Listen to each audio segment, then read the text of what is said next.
Un milliardaire surprend la fille de sa femme de ménage en train de faire la vaisselle en secret et est sur le point de découvrir une vérité désespérée qu'elle cherchera à cacher à tout prix. 3 heures du matin. Le milliardaire Arthur Coleman, déambulant dans les couloirs silencieux, découvre un spectacle inattendu dans son immense cuisine. Claire, 17 ans, la fille de sa femme de ménage, est en train de laver une montagne d'assiettes après le dîner. Ses mains sont rouges et éraflées, ses yeux écarquillés par l'horreur. Elle devrait être à l'école, mais elle est là, racontant un mensonge pour protéger un secret désespéré.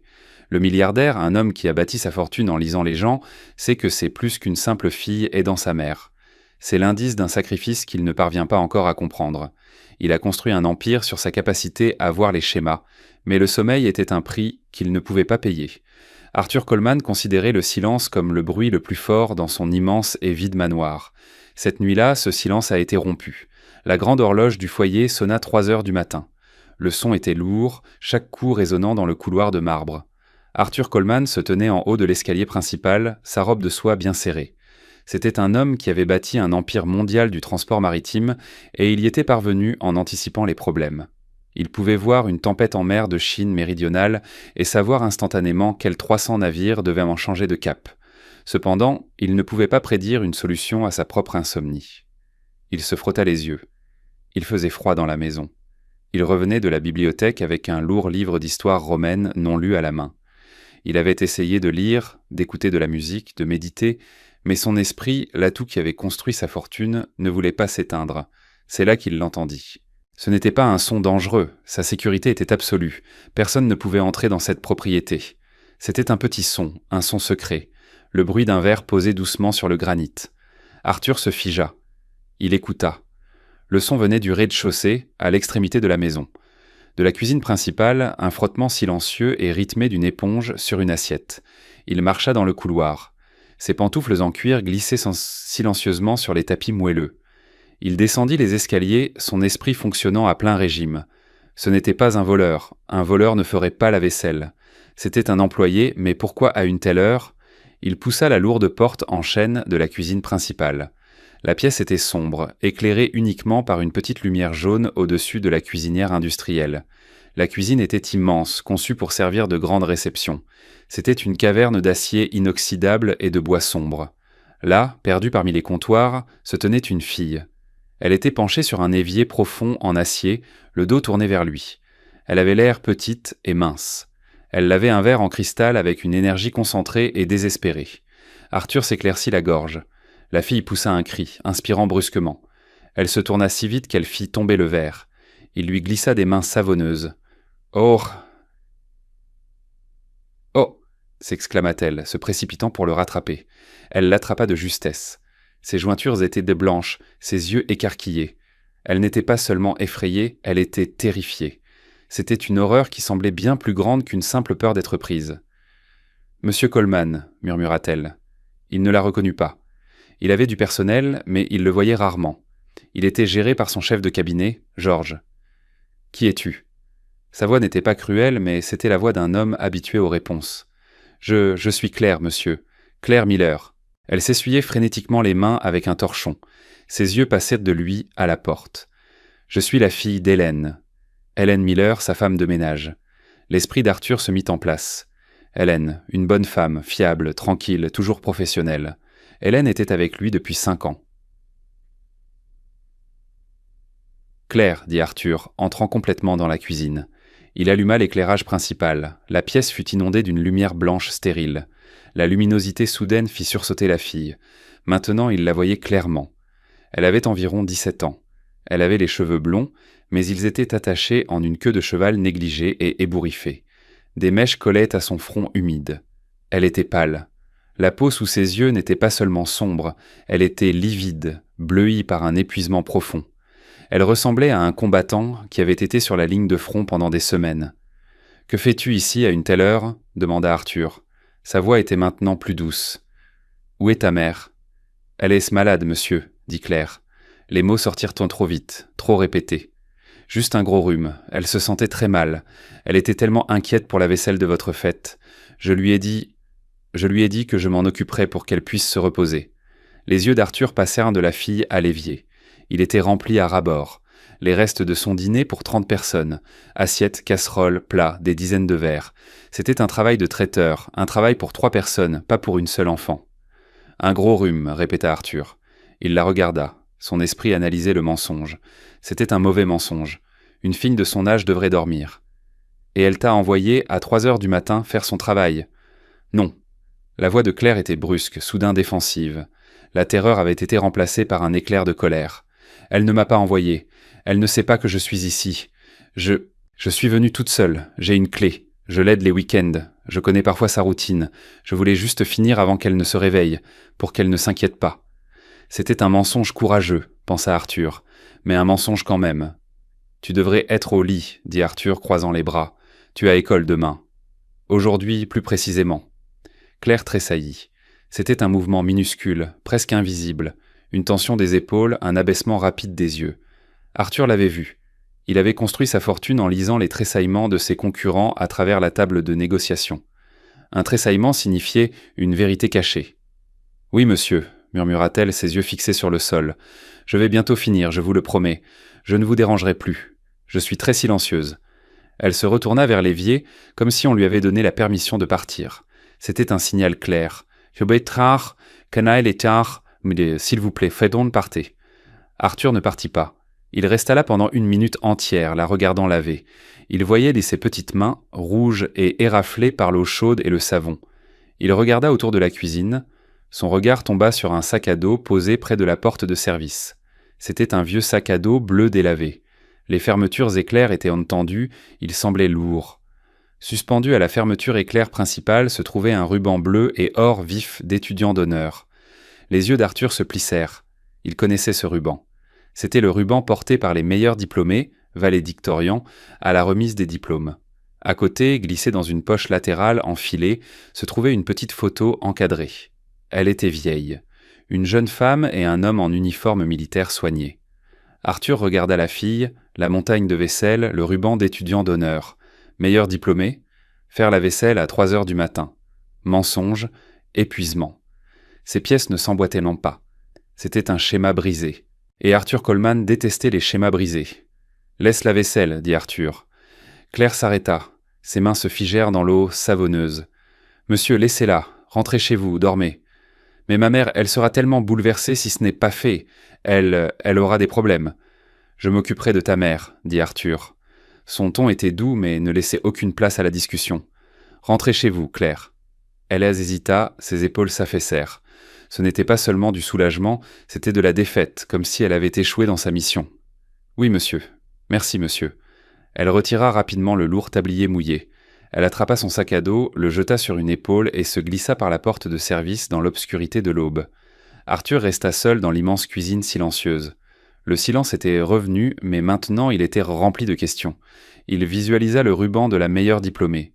Meilleure diplômée, laveuse de vaisselle. Il se dirigea vers son bureau. Il n'essaya pas de dormir. Il s'assit dans son fauteuil en cuir, regardant le ciel noir devenir gris. Il attendit. À 7 heures du matin, il prit son téléphone. « Georges, dit-il lorsque son chef de cabinet répondit. Georges Shaw était un homme qui était avec lui depuis 20 ans. Il était précis, efficace et discret. « Monsieur Coleman, vous êtes matinal. J'ai 2 tâches pour vous, Georges. Premièrement, notre femme de ménage, Hélène Miller, quelle est sa situation ?» Il y eut une pause. Arthur pouvait entendre le léger cliquetis d'un clavier. « Madame Miller, dit Georges, sa voix prudente. Elle n'a pas été régulière, monsieur. Beaucoup de jours de maladie au cours des 2 derniers mois. J'étais en fait en train de préparer un dossier pour discuter de son licenciement. »« Mettez ce dossier de côté, ordonna Arthur. Les mots sortirent contis comme de l'acier froid. Deuxièmement, sa fille, une fille nommée Claire, environ 17 ans. Elle est lycéenne. Je veux tout savoir. Son école, ses notes, son assiduité. »« Monsieur ?» La confusion de Georges était palpable. C'était une demande atypique. La fille était ici à 3 heures du matin, Georges, faisant la vaisselle de ma fête. Elle avait l'air brisée et elle portait le ruban de la meilleure diplômée. Cela ne colle pas. Je veux savoir pourquoi. Immédiatement. Encore une chose, Georges. Le sac à dos de la fille. Il y avait une photo dessus. Un soldat, uniforme militaire. La 101e division aéroportée, je crois. Découvrez qui il est. Arthur passa la journée dans un brouillard. Il avait des réunions sur le coût du carburant et les routes maritimes. Il parlait avec des dirigeants à Hong Kong et à Londres, mais son esprit était dans la cuisine. Il voyait les yeux effrayés de la fille. Il voyait le ruban de la meilleure diplômée. À 16h, George Shaw apparut à la porte de son bureau. Il tenait un mince dossier manille. George n'avait jamais l'air ébouriffé, mais aujourd'hui il avait l'air sombre. Il avait l'air choqué. « Monsieur », il posa le dossier sur le bureau poli. « Continuez, George. »« Vous aviez raison à propos de la fille, » dit George. Il ouvrit le dossier. « Claire Miller, 17 ans, lycéenne de Northwood High. » Il fit glisser une feuille de papier sur la table. C'était une impression du site web de l'école. Une photo souriante de Claire tenant un certificat. « Ce n'est pas seulement une bonne élève, monsieur. C'est la meilleure diplômée du district. Une moyenne de 4,0, une bourse universitaire complète à l'université de Georgetown en attente de l'obtention du diplôme. Il y a 2 semaines, elle a été nommée boursière présidentielle des États-Unis, l'une des 160 meilleures étudiantes de tout le pays. » Arthur fixa le papier. La meilleure diplômée, jetant son avenir pour laver sa vaisselle. « Ça, monsieur, » dit George doucement. « C'est le problème. » Il fit glisser une deuxième feuille. C'était un rapport d'assiduité officiel du district scolaire. J'ai parlé avec la directrice de Northwood. Elle était très émotive. Il y a 25 jours, Claire Miller a cessé d'aller à l'école. Elle est marquée comme absentéiste. La directrice est anéantie. Elle a dit qu'elle avait appelé la mère, Hélène, mais que le numéro était déconnecté. 25 jours, murmura Arthur. La chronologie correspondait. Le schéma se formait. Oui, monsieur. Elle a manqué la date limite pour accepter la bourse. L'école est obligée de signaler ses absences pendant l'état. Elle n'obtiendra pas son diplôme. La bourse est perdue. Le vide de tout cela, le pur vide tragique, cela ressemblait à un coup physique pour Arthur. C'était pire qu'une fille-garçon qui séchait l'école. C'était une lumière brillante qui s'éteignait. « Pourquoi, George » demanda Arthur. Sa voix était basse. La voix de George était sombre. « Hélène Miller, ce n'est pas un simple rhume. Elle a été diagnostiquée il y a 2 mois. Une forme agressive et grave de lupus, maladie auto-immune. De nouveaux traitements des spécialistes. Son assurance les refuse comme expérimentaux. Le coût de la principale ordonnance à sa charge est de $900 par mois. » Arthur sentit un nœud froid se serrer dans son ventre. Hélène a été licenciée de son 2e emploi au pressing pour avoir manqué des jours à cause de sa maladie. Votre travail, c'est tout ce qu'elles ont. Le téléphone a été déconnecté pour économiser de l'argent. « $900 par mois, » dit Arthur. Pour lui, ce n'était pas rien. Une erreur d'arrondi. Pour elle, c'était l'avenir. « Claire sait, » déclara Arthur. « Elle sèche l'école pour, quoi ? Travailler. » « J'essaie toujours de comprendre, » dit George. « Mais il semble qu'elle prenne également les quarts de travail de sa mère sans être payée. Nettoie cette maison juste pour que vous ne la renvoyiez pas. Elle essaie de conserver l'emploi et l'assurance maladie que sa mère est trop malade pour exercer. » Arthur se leva, la colère et la tristesse montant en lui. Il se dirigea vers la fenêtre. « Le soldat, George, la photo. » George fit glisser la dernière feuille sur la table. C'était une photo militaire granuleuse en noir et blanc. « Capitaine Robert Miller, » dit George, « grand-père de Claire, père d'Hélène, compagnie Baker de la 101e division aéroportée, a servi de mandat, hautement décoré, décédé en 2010. » Arthur regarda le nom et son sang se figea. Compagnie Baker. Il se détourna de la fenêtre. Il se dirigea vers la photo encadrée sur sa bibliothèque. C'était une photo qu'il n'avait pas vraiment regardée depuis des années. Un groupe de jeunes hommes en camouflage, souriant dans une jungle étrangère poussiéreuse. « Mon frère, » dit Arthur. Sa voix était à peine audible. « Mon frère aîné, Thomas. Il était dans la compagnie Baker. Il n'est pas rentré à la maison. » Arthur regarda George. Ses yeux étaient ronds clairs et durs comme de la glace. « Ce n'est pas un employé, George, c'est de la famille. »« Monsieur, obtenez-moi leur adresse, Cranston, » dit Arthur. Sa voix était basse et dangereuse. « Et découvrez où se trouve Claire Miller en ce moment. » L'adresse menait à un complexe d'appartements gris et usés dans une partie de la ville qu'Arthur n'avait pas vue depuis 40 ans. Il conduisait lui-même sa berline discrète, pas sa Rolls-Royce. Il ressentait le besoin d'être invisible. L'immeuble sentait le chou bouilli et le vieux tapis. Il monta 3 volets d'escalier, le béton était fissuré. Il frappa à la porte 3B, il entendit un lent traînement douloureux. La porte s'ouvrit sur une fente, retenue par une chaîne. Un œil apparut. « Hélène » dit Arthur doucement. La porte se referma. Il entendit un sanglot étouffé, puis le cliquetis d'une chaîne. La porte s'ouvrit. La femme qui se tenait devant lui était un fantôme. Elle avait 10 ans de moins qu'Arthur, mais en paraissait 20 de plus. Ses mains étaient enflées, comme des griffes. Son visage était gris de douleur. Elle s'appuyait lourdement sur un déambulateur métallique. Ce n'était pas la femme soignée et capable qui gérait sa maison.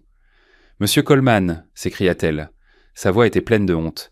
« J'allais appeler. J'étais... » « Hélène » dit Arthur l'interrompant. « Je suis venu vous voir. » Il entra dans le petit appartement nu. Il était impeccable mais froid. Un seul petit radiateur électrique brillait faiblement dans le coin. « J'ai vu clair la nuit dernière, dit-il. Le visage d'Hélène se tordit. Elle s'effondra sur le canapé usé. Oh mon Dieu, elle avait promis. Je lui avais dit « Ne fais pas ça ». Je lui avais dit que je pouvais encore travailler. J'avais juste besoin de quelques jours. « Hélène, pourquoi ne m'as-tu pas dit que tu étais malade ?»« Et dire quoi ?» murmura-t-elle. Des larmes coulaient sur ses joues pâles. « Que je ne peux pas faire mon travail, que vous devriez me renvoyer. Cet emploi est tout ce que nous avons. L'assurance. Elle paie les visites de base chez le médecin. C'est tout. »« La bourse, » dit Arthur. Sa voix était basse. La tête d'Hélène se leva brusquement. Ses yeux étaient écarquillés par une nouvelle douleur, plus vive. « La bourse présidentielle. Georgetown, je sais. » Hélène émit un son. Ce n'était pas un cri. C'était un hurlement de désespoir pur, non filtré, des profondeurs de son âme. « J'ai trouvé la lettre, » sanglota-t-elle. « Celle de la Maison Blanche. Je l'ai trouvée dans la poubelle. »« Dans la poubelle ? » Je lui ai demandé et elle m'a regardé avec ses yeux vides et fatigués et elle a dit « Qu'est-ce qu'une bourse, maman ? Est-ce qu'elle paie tes médicaments ? Est-ce qu'elle garde les lumières allumées ?» Hélène saisit ses propres cheveux. Ses doigts enflés tremblaient. Elle jette tout ça, toute sa belle vie pour moi, pour 900 $. Arthur sentit les morceaux de son cœur se briser. C'était le genre de pauvreté dont il avait oublié l'existence. La pauvreté des choix impossibles. Où est-elle, Hélène ? Où est-elle en ce moment ? Elle a eu un travail, murmura Hélène, détournant le regard comme si elle avouait un crime. Un vrai quart de nuit, pour qu'elle puisse être ici pendant la journée au cas où je tomberais. C'est au restaurant, le Evening Star Dinner en centre-ville. Restez ici, dit Arthur. Verrouillez la porte, je reviens. Le restaurant Evening Star Diner était bruyant, lumineux et sentait le café rance et la graisse. Arthur Coleman eut l'impression d'entrer sur une autre planète. Il prit une cabine dans le coin. Sa veste en laine sur mesure ressemblait à un costume.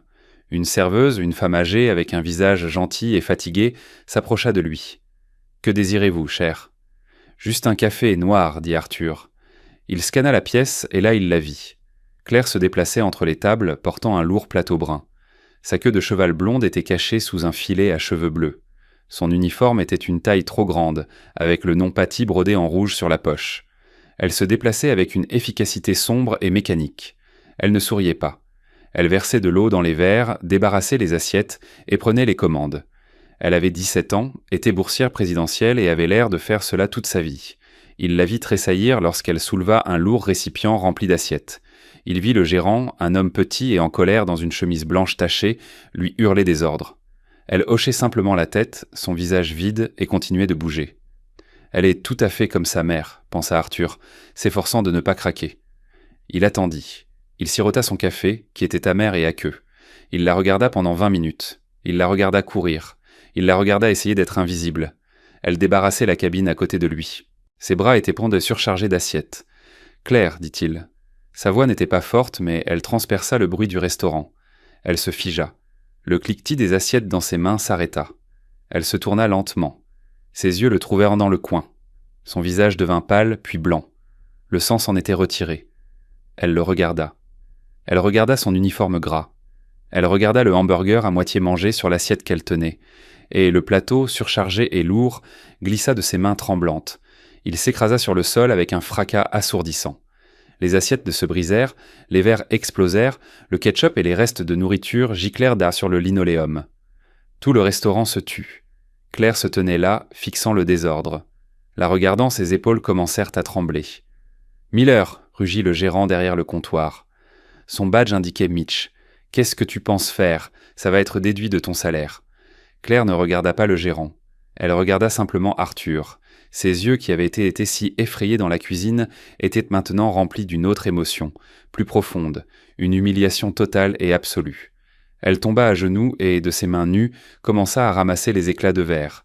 « Miller prend un balai, nettoie ça tout de suite. » Mitch criait. Son visage était rouge. « Tu as de la chance que je ne te renvoie pas sur le champ. C'est une semaine de salaire et de casse, espèce d'idiote. » Assez. La voix d'Arthur n'était pas forte. Elle était basse, froide et lourde d'autorité. Elle transperça le silence du restaurant plus efficacement que les cris de Mitch. Arthur se leva de sa cabine. Il s'approcha et se tint juste entre le gérant et la fille au sol. Il mesurait 1 pied de plus que Mitch, et bien qu'il ait Presque 70 ans, il dégageait une autorité absolue. Mitch, qui était concentré sur Claire, regarda maintenant Arthur pour la première fois. Il vit la veste coûteuse, il vit la montre en or. Il vit le visage d'un homme qui n'appartenait pas au Evening Star Diner. « Et qui êtes-vous » bluffa Mitch, bien que sa voix ait perdu de son mordant. « C'est mon employée, elle est une enfant », dit Arthur l'interrompant. « Un enfant qui est manifestement malade. » Il porta la main à la poche de sa veste, sortit un portefeuille en cuir et en retira quelques billets. 3 billets de $100. Il les posa sur le comptoir. « c'est la nige de... Ça, dit-il, c'est pour les assiettes cassées, pour mon café et pour le désagrément. » Les yeux de Mitch s'écarquillèrent. Il ramassa immédiatement l'argent. Arthur tourna ensuite le dos à Mitch, un geste de mépris total. Il s'accroupit. Ses genoux protestèrent en main légèrement. Il était maintenant au niveau de Claire. Elle pleurait. Des larmes silencieuses coulaient sur la saleté de son visage. Elle essayait toujours de ramasser les éclats de verre.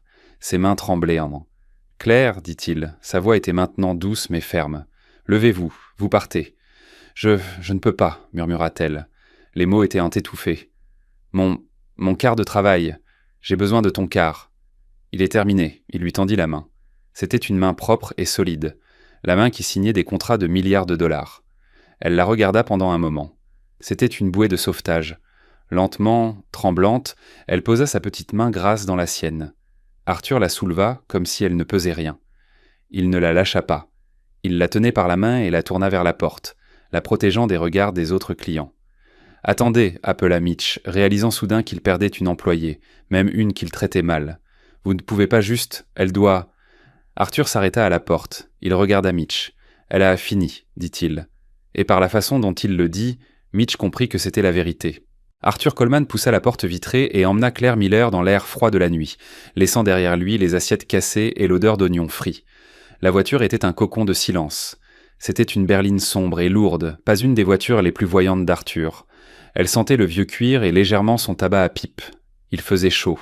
Les sièges chauffants bourdonnaient doucement contre le dos de Claire, mais elle était si froide qu'elle ne pouvait pas le sentir. Elle était assise, tendue. Ses mains, serrées dans une boule, étaient toujours sales du sol du restaurant. Elle fixait l'horloge du tableau de bord. 23h47. Elle n'avait pas dit un mot depuis qu'il l'avait installée dans la voiture. Elle vibrait d'une honte silencieuse et terrible. Il l'avait vue à son moment le plus bas. Il l'avait vue échouer. Arthur conduisait doucement. Ses grandes mains reposaient légèrement sur le volant. Il n'avait pas allumé la radio. Le seul bruit était le clic-clac des essuie-glaces, nettoyant une légère brume du pare-brise. Il la regarda. Elle n'était qu'une silhouette dans l'obscurité, son visage détourné. « Tes mains, dit-il, sa voix était basse. Elles sont coupées. » Claire tressaillit, effrayée par le son. « Quoi ? » ?»« Le verre. Tu es coupé. » Elle desserra lentement ses poings et regarda. Elle n'avait pas senti. Il y avait une petite ligne sombre de sang sur sa paume droite. « Je ne sais pas, c'est bon. » Arthur soupira. Il gara la voiture sur le côté d'une rue calme bordée d'arbres. Il mit le frein de stationnement et alluma l'éclairage intérieur. C'était une lumière jaune douce, comme une lampe de bureau. Dans cette lumière, il la vit. Son visage était barbouillé de saleté, ses cheveux emmêlés là où se trouvait le filet. La petite coupure sur sa main suintait du sang. Elle le regarda. Ses yeux étaient en grand ouverts.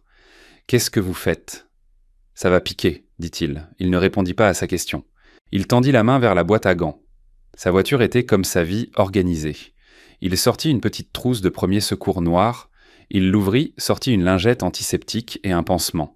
« Donne-moi ta main, » ordonna-t-il. « Non, c'est bon, vraiment. Je vais salir votre voiture. » Elle essaya de cacher ses mains sous ses genoux. Claire. Sa voix était douce, mais elle contenait le même acier que dans le restaurant. « Donne-moi ta main. » Elle hésita, puis lentement, à contre-cœur, tendit sa main tremblante. Il la prit. Sa propre main était chaude et étonnamment douce, mais sa prise était ferme. Il tenait sa petite main éraflée dans la sienne. Il tamponna doucement le sang, puis ouvrit la lingette. Elle siffla lorsque l'alcool toucha la coupure. « Je te l'ai dit, dit-il, ses yeux fixés sur son travail. Une petite douleur maintenant vaut mieux que beaucoup de douleurs plus tard. Mon frère Thomas disait toujours ça. » Il travailla avec précision, presque avec une tendresse attentionnée. Il nettoya la coupure, puis enroula le pansement autour de sa paume. Ses mouvements n'étaient pas pressés. Elle le regardait. Son souffle était coincé dans sa poitrine. C'était Arthur Coleman, l'homme qui déplace les marchés, l'homme qui possède la moitié de la ville. Et il était assis dans une voiture garée, bandant sa main comme un père. L'absurdité de tout cela, la gentillesse de tout cela transperça sa honte. Une larme chaude roula et coula sur sa joue. Puis une autre. Il termina avec le pansement et lui tendit un mouchoir en tissu propre et plié de la poche de sa veste. « Pour ton visage, dit-il sans la regarder. » Il démarra la voiture et sortit dans la rue. Elle s'essuya le visage. « Merci, murmura-t-elle. » Les mots étaient nains petits et rauques. « De rien, dit-il. » Ils roulèrent en silence pendant encore quelques pâtés de maison. « Georgetown, dit-il. C'est le plan, n'est-ce pas? L'université de Georgetown? Pourquoi? » Elle regarda le mouchoir sur ses genoux. « J'aime l'histoire et la politique. Je pensais que je pourrais travailler au département d'État ou quelque chose comme ça. Tu veux servir? » Il ne le dit pas comme une question. « Oui. » « Un but noble, dit-il. Difficile à atteindre si tu n'es pas réellement à l'école. » Sa honte revint, chaude et vive. « Vous ne comprenez pas. »« Alors explique-moi, Claire, dit-il. » Sa voix était raisonnable. « Je vois une jeune femme, boursière présidentielle des États-Unis, meilleure diplômée de sa classe. Elle a une bourse complète pour une bonne université et elle jette tout ça à la poubelle. »« Je ne l'ai pas jeté, dit-elle brusquement. » Sa voix se brisa. La colère qu'elle ressentait envers le monde, envers l'injustice de tout cela, jaillit. « Je n'ai pas... Qu'est-ce que j'étais censé faire ?» Elle pleurait ouvertement. Les sanglots qu'elle avait retenus au restaurant la secouèrent enfin. « Quel choix avais-je ? Je suis rentré de l'école. Je venais de recevoir la lettre de la Maison Blanche. J'étais si heureuse. J'ai couru à l'intérieur et maman était par terre. Elle ne pouvait pas se lever. Elle souffrait tellement qu'elle ne pouvait même pas pleurer. » Arthur écouta. Ses jointures étaient blanches sur le volant. Le médecin a dit lupus. Il a dit que son ancien médicament ne fonctionnait pas. Il a dit qu'elle avait besoin du nouveau. Le spécialiste. Et l'assurance, elle ne paie pas. C'est $900 chaque mois juste pour les pilules. Ce n'est même pas le médecin ou les tests. Elle s'essuya le nez avec son mouchoir. Elle ne se souciait plus des apparences. Elle a perdu son autre emploi, cet emploi dans votre maison. C'est tout ce que nous avons. Je l'ai vue essayer de laver les sols et elle pleurait juste parce que ses mains étaient trop enflées. Elle aurait été renvoyée, nous aurions perdu l'appartement, nous aurions tout perdu. Sa voix tomba en un murmure. Alors j'ai jeté la lettre à la poubelle. J'ai appelé l'école et j'ai dit que je ne reviendrais pas. J'ai pris son téléphone, j'ai bloqué le numéro du directeur. J'étais obligé pour qu'elle ne puisse pas appeler maman. Et tu as commencé à travailler, dit Arthur. Je devais couvrir ses quarts dans votre maison gratuitement, juste pour que Georges ne sache pas qu'elle était malade. Et j'ai trouvé le travail au restaurant, le quart de nuit. C'est $11 de l'heure. J'économisais pour le médicament. J'ai presque assez, j'avais juste besoin d'une semaine de plus. Elle était épuisée. La confession l'avait laissée vide. Elle appuya sa tête contre la vitre froide de la fenêtre. « Je déteste ça, murmura-t-elle. Je déteste ça, mais j'aime ma mère. Je ne pouvais pas. Je ne pouvais pas aller à mes cours d'histoire. Je ne pouvais pas écrire des dissertations sur la politique pendant que ma mère disparaissait. Que vaut une bourse si je perds ma mère ?» Arthur resta silencieux. Il conduisait, il traitait l'information. Ce n'était pas une fille qui séchait l'école. C'était un combattant faisant un choix tactique terrible. Un combattant sur un front perdant. Il se gara devant son immeuble gris, le même qu'il avait visité dans l'après-midi. « Tu ressembles beaucoup à ta mère, dit-il. »« Quoi ? » ?»« Elle m'a menti aussi, dit-il se tournant vers elle. Elle essayait de cacher sa maladie pour protéger son travail, pour te protéger. Tu m'as menti pour la protéger. Vous êtes une famille de terribles menteurs, et vous êtes toutes les deux très, très mauvaises à ça. » Un petit sourire larmoyant apparut presque sur son visage. « Vous êtes aussi toutes les deux très fières, dit-il, et votre fierté vous coûte votre avenir. Elle coûte la santé à ta mère. » C'est notre problème, monsieur. Je vous rembourserai pour les assiettes. Je ne sais pas comment. Arrête de parler des assiettes, dit-il, l'agacement dans sa voix. Les assiettes n'ont pas d'importance. Les restaurants n'ont pas d'importance. $900 n'ont pas d'importance. Ça a de l'importance pour nous. Ça n'a pas d'importance, répéta-t-il. Et cette fois, sa voix était absolue. Sortez de la voiture, nous allons voir ta mère. Monter les 3 volets d'escalier fut différent. Cette fois, Claire était devant, ses épaules affaissées par la défaite. Arthur était derrière, une présence constante et implacable. Claire tâtonna avec la clé. Sa main bandée rendait cela difficile. Elle ouvrit enfin la porte. L'appartement était sombre, éclairé uniquement par le même faible radiateur électrique. Hélène était assise sur le canapé, enveloppée dans une fine couverture. Son visage était un masque de pure horreur. Elle attendait manifestement près de la porte, imaginant toutes les issues terribles possibles. Quand elle vit Claire dans l'uniforme gras du restaurant, elle s'écria « Claire, oh chérie, qu'est-ce qui s'est passé? Es-tu blessée ?» Puis elle vit Arthur Coleman remplissant l'embrasure de la porte derrière elle. Le visage d'Hélène passa de la peur à une honte profonde, profonde. Elle essaya de se lever pour être la femme de ménage, mais ses jambes étaient trop faibles. Elle retomba. « Monsieur Coleman, murmura-t-elle. Sa voix se brisa. « Je ne sais pas quoi dire. » Elle travaillait le quart de nuit au restaurant, dit Arthur entrant dans la petite pièce, pour payer tes médicaments. Les médicaments dont tu ne m'as pas dit que tu avais besoin. La vérité était suspendue dans l'air, froid, dur et laide. Hélène regarda Claire, Claire regarda le sol. « Tu lui as dit, murmura Hélène à sa fille. Il était là, maman, au restaurant. J'ai laissé tomber le plateau, j'ai tout cassé. Je suis tellement désolée, maman, je suis tellement désolée. » Les défenses de Claire s'effondrèrent. Elle se précipita vers le canapé et s'effondra, enfouissant sa tête dans les genoux de sa mère, sanglotant. Hélène étreignit sa fille. Ses propres mains enflées et douloureuses caressaient ses cheveux. Elle regarda Arthur qui se tenait au-dessus d'elle comme un juge. « S'il vous plaît, » implora Hélène. Des larmes coulaient vertement sur son visage. « S'il vous plaît, ne la punissez pas. C'est ma faute tout ça. Je suis tombée malade. Je n'ai pas pu. Je suis tellement désolée. Je vais travailler. Je travaillerai gratuitement. Juste, s'il vous plaît, n'appelez pas la police. Ne faites pas de mal à ma fille. » Arthur regarda les deux femmes, s'accrochant l'une à l'autre dans une mer de dettes, de maladie et de peur. Il sentit une douleur soudaine et aiguë dans sa poitrine. Ce n'était pas son cœur. C'était quelque chose de plus ancien. C'était le souvenir de sa propre mère après l'arrivée du télégramme. Le souvenir d'une maison qui avait tout l'argent du monde et aucune joie du tout. « Lui faire du mal, dit-il. » Sa voix était plus douce qu'il ne l'avait voulu. « Hélène, je ne suis pas ici pour lui faire du mal. Je suis ici pour t'empêcher de lui faire du mal. » Hélène le regarda confuse. « Quoi? Ta fierté? Ta fierté.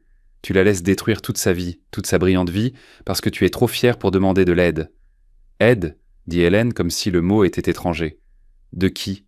Qui aide les gens comme nous ?»« Moi, dit Arthur. » Il se dirigea vers l'unique fauteuil usé et s'assit. Il n'était plus le milliardaire imposant. Il était juste un vieil homme dans une petite pièce froide. « Voici ce qui va se passer, dit-il. » Il ne demandait pas, il énonçait les faits. Demain matin, à 9h, une voiture sera ici. Elle vous emmènera, Hélène, à la Cleveland Clinic. J'ai parlé avec le médecin là-bas, le docteur Harris. C'est le meilleur spécialiste du pays pour votre maladie. C'est un vieil ami à moi. Hélène le regardait bouche bée.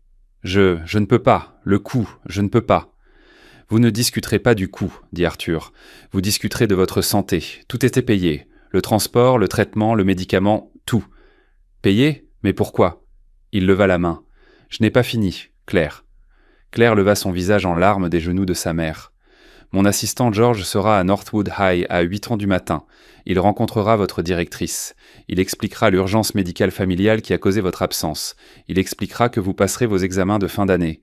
Vous obtiendrez votre diplôme. Votre dossier d'absentéisme sera rectifié. » Les yeux de Claire étaient dans un grand ouvert. « Mais la bourse, j'ai manqué la date limite. C'est parti. » Les dates limites, dit Arthur. Un rare sourire mince effleura ses lèvres. Souvent juste une suggestion pour les personnes qui ne sont pas persuasives. George est très, très persuasif. Il parlera au bureau des admissions de Georgetown ce soir. Vous accepterez votre bourse. Vous irez à Washington à l'automne. C'est définitif. Le silence régnait dans la pièce. Hélène et Claire le regardaient simplement. Elles étaient sous le choc.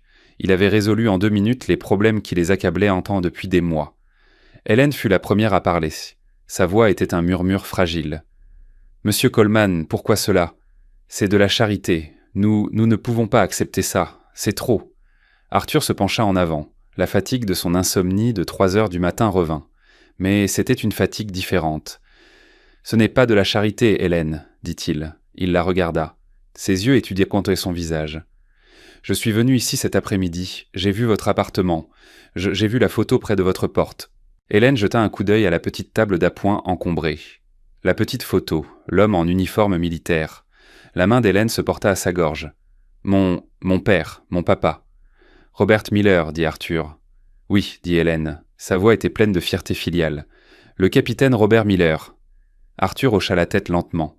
Je le savais, murmura-t-il. Je pensais, mais je devais être sûr. Tu connaissais mon père ? Non, dit Arthur.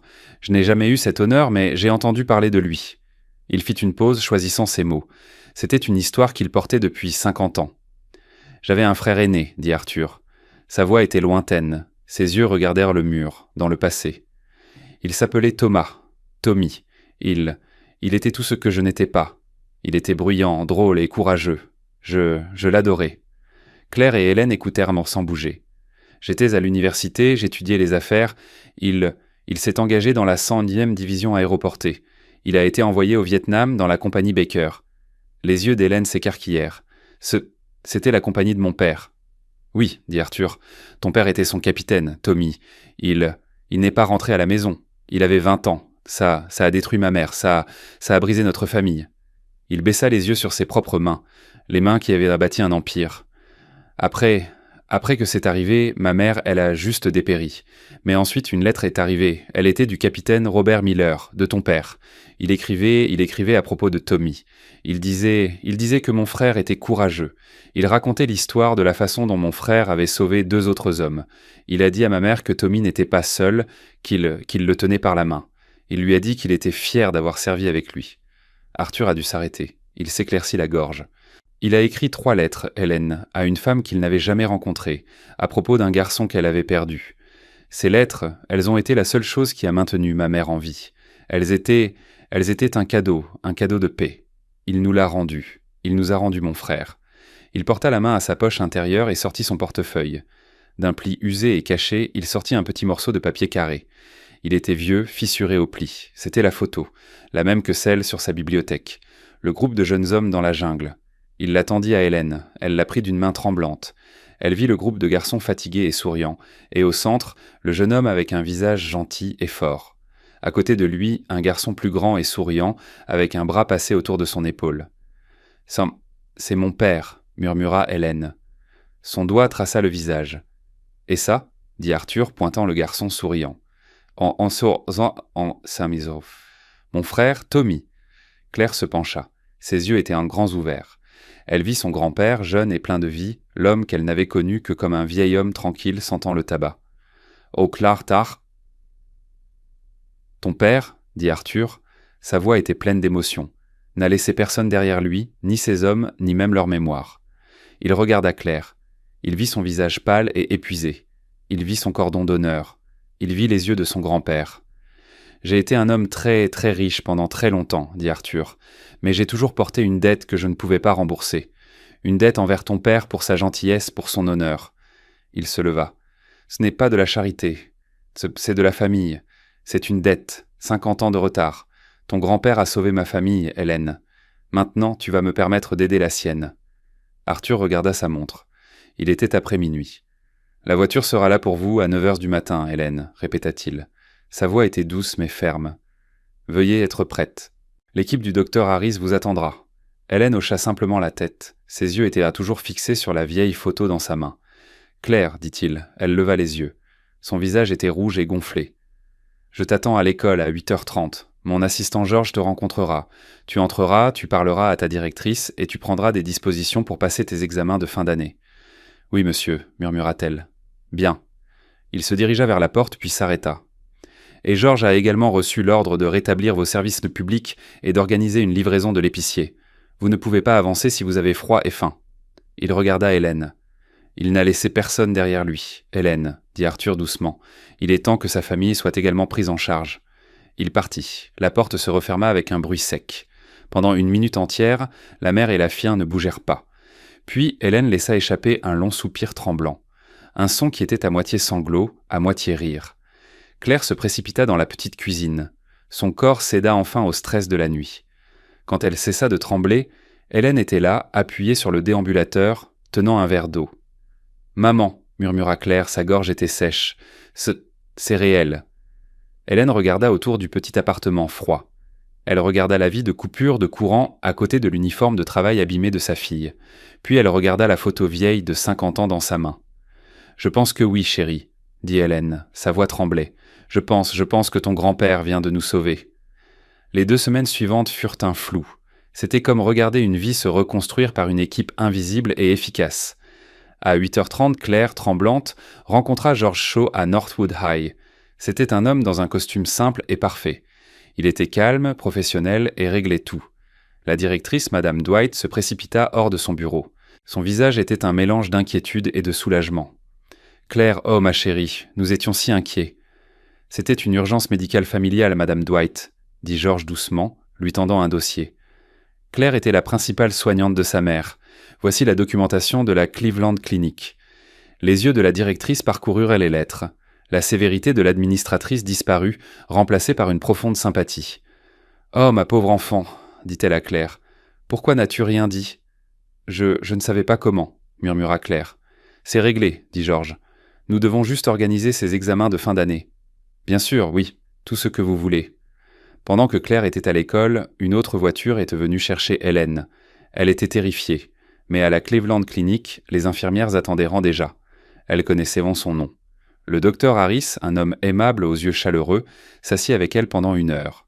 « Nous allons arranger ça, » dit-il. « Votre travail est de vous reposer. » Pour la première fois depuis 1 an, Helen Miller dormit sans douleur et sans peur. De retour à l'appartement, l'électricité fut rétablie.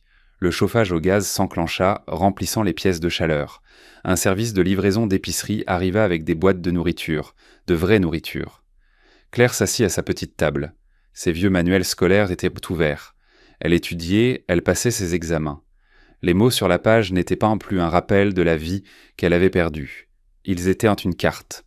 Le jour de la remise des diplômes était lumineux et chaud. Le terrain de football du lycée était rempli de chaises pliantes. Claire était assise sur la scène dans sa robe et son mortier bleu.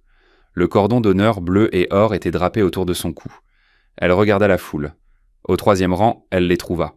Sa mère était en fauteuil roulant, mais ce n'était pas la femme grise et brisée de l'appartement. L'enflure dans ses mains avait diminué. Ses cheveux étaient coiffés. Elle souriait. Ses yeux brillèrent d'une fierté si forte que Claire pouvait la sentir depuis la scène. À côté d'elle, dans un simple costume gris, était assis Arthur Coleman. Il n'avait pas l'air d'un milliardaire, il avait l'air d'un grand-père. Il rencontra le regard de Claire. Il ne sourit pas, il hocha simplement la tête. Un geste de respect. Ça te sera... Toi, Taesso, c'est ton jour. Lorsque son nom fut appelé, meilleure diplômée Claire Miller, les applaudissements furent là forts. Elle se dirigea vers le podium, elle déplia son discours. Elle regarda ses notes, et puis elle regarda au-delà d'elle, vers sa mère et Arthur. Elle plia le papier et le posa. « Bonjour, dit-elle. » Sa voix était claire et ne tremblait pas. « J'ai écrit un discours sur l'avenir, mais je ne veux pas parler de ça. » Elle serra les côtés du podium. « Je veux parler de ce qui se passe quand on ne peut pas voir l'avenir. Je veux parler de la gentillesse. Nous pensons à l'histoire comme étant faite par de grandes personnes importantes, des présidents et des milliardaires. » Elle vit Arthur bouger légèrement. Mais l'histoire est aussi faite par de petits choix, des gens qui sont fatigués et effrayés, mais qui choisissent de faire ce qui est juste quand même. Un soldat qui écrit une lettre à une mère en deuil qu'il n'a jamais rencontrée. Une mère qui préfère tout perdre plutôt que de laisser sa fille voir sa douleur. Des gens qui voient quelqu'un tomber et au lieu de passer leur chemin, ils s'arrêtent. Ils s'arrêtent juste et donnent un coup de main. Ses yeux étaient fixés sur ceux de sa mère. Mon avenir, il n'est pas le mien. Il a été acheté pour moi. Il a été acheté par mon grand-père il y a 50 ans. Il a été acheté par ma mère qui a sacrifié sa santé pour moi. Et il m'a été rendu par un homme qui comprend que personne ne devrait être laissé pour compte. Elle prit une inspiration. Félicitations, ma classe. Nous l'avons fait. Mais n'allez pas simplement réussir. Allez être gentil. C'est comme ça que vous changez le monde. Merci. Le terrain fut silencieux. Puis les applaudissements commencèrent. Ce n'étaient pas des applaudissements polis. C'était un rugissement. Ses camarades de classe se levèrent, leurs parents se levèrent. Madame Dwight pleurait. Hélène sanglotait dans ses mains. Arthur lui tapota l'épaule. Son propre visage était impassible, mais ses yeux étaient pleins brillants. 1 mois plus tard, Hélène était de retour. Elle n'était pas guérie. Le lupus n'était pas un rhume, mais elle était en rémission. Le nouveau médicament, les soins appropriés, lui avaient rendu sa vie. Elle était assise dans la bibliothèque d'Arthur. Elle avait demandé cette réunion. « Arthur, dit-elle. » Il avait insisté pour qu'elle utilise son prénom. « Je ne peux pas vous remercier. Il n'y a pas de mots, mais je ne peux pas être un cas de charité. Je dois travailler, je dois faire quelque chose. Arthur sourit. Il avait attendu cela. Vous avez raison, je suis d'accord. J'ai donc un travail pour vous. Il désigna une pile de boîtes en carton sur son bureau. Ma mère a laissé un petit fonds, dit-il. Elle l'a appelé le fonds Compagnie Baker. Son idée était de fournir de petites subventions aux enfants et petits-enfants des vétérans.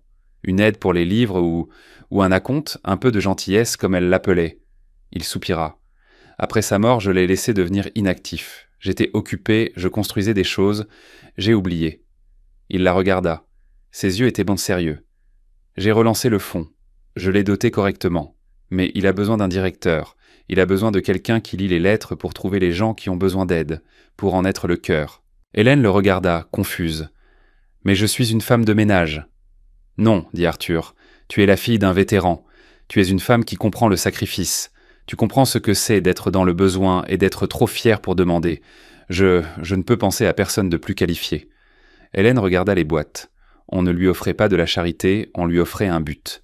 « Oui, dit-elle. » Sa voix était claire. « Oui, ce serait un honneur. » L'été touchait à sa fin. C'était une matinée fraîche de fin août. Claire partait pour Georgetown. Hélène, maintenant en rémission, l'accompagnait depuis leur nouvel appartement lumineux. La berline d'Arthur arriva, il sortit. « Tout est prêt ?» demanda-t-il. « Tout est prêt, » dit Claire. Son sourire était large. « Quelque chose, » dit-il, lui tendant une boîte. À l'intérieur se trouvait un nouvel ordinateur portable pour ses travaux de sciences politiques. « Arthur, c'est trop... des bêtises, » dit-elle. Puis il lui tendit une enveloppe carrée plate. Elle l'ouvrit. C'était un simple cadre en bois sombre. À l'intérieur se trouvait la photo. Les jeunes hommes dans la jungle, son grand-père et son frère. « Mais c'est la vôtre, » dit-elle. « Celle de votre bureau. »« Non, » la corrigea Arthur doucement. « Celle sur mon bureau était celle de ma mère. Celle-ci, c'était Tommy. Elle était dans son portefeuille quand ils ont renvoyé ses affaires à la maison. C'était dans la boîte. Je pense qu'il aurait aimé que tu l'aies pour te souvenir de ce dont tu es faite. » Les yeux de Claire se remplirent de larmes. Elle l'étreignit. Ce n'était pas une petite étreinte timide. C'était une vraie étreinte reconnaissante. « Merci, murmura-t-elle, pour tout, pour m'avoir vue. » Il lui tapota le dos. Sa propre gorge était serrée. « Allez, dit-il, ne sois pas en retard. Washington n'attend pas. » Elle embrassa sa mère, une longue et ferme étreinte. « Je t'aime, maman. Prends tes médicaments. »« Je le ferai, » Hélène rit, essuyant une larme. « Appelle-moi tous les soirs. »« Je le ferai. » Claire monta dans le taxi. Elle regarda par la vitre arrière alors qu'il s'éloignait. Elle vit sa mère saine et forte, et elle vit Arthur, le milliardaire qui était trop préoccupé pour dormir.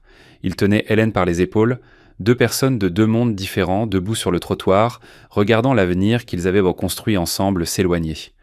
Arthur regarda jusqu'à ce que la voiture disparaisse. Il leva les yeux vers le ciel bleu clair. Il avait construit un empire sur le fait de voir des schémas, les tempêtes, les marchés et les concurrents. Mais pendant 50 ans, il avait manqué le plus important. Il avait cherché un moyen de rembourser une dette envers le passé. Il n'avait jamais compris que la dette était destinée à être remboursée envers l'avenir. Il sentit une étrange nouvelle sensation dans sa poitrine. L'immobilité, la paix. « Viens, Hélène, » dit-il, la tournant vers sa voiture. « Allons au bureau, nous avons du travail. » Et enfin, pour la première fois depuis très très longtemps, il sentit qu'il pourrait vraiment dormir cette nuit-là. Et c'est ici que nous conclurons notre histoire, avec une dette de 50 ans qui a finalement été remboursée. J'espère que cette histoire sur la façon dont un petit acte de gentillesse peut se propager à travers les générations et changer l'avenir vous a donné une occasion de vous arrêter et de réfléchir.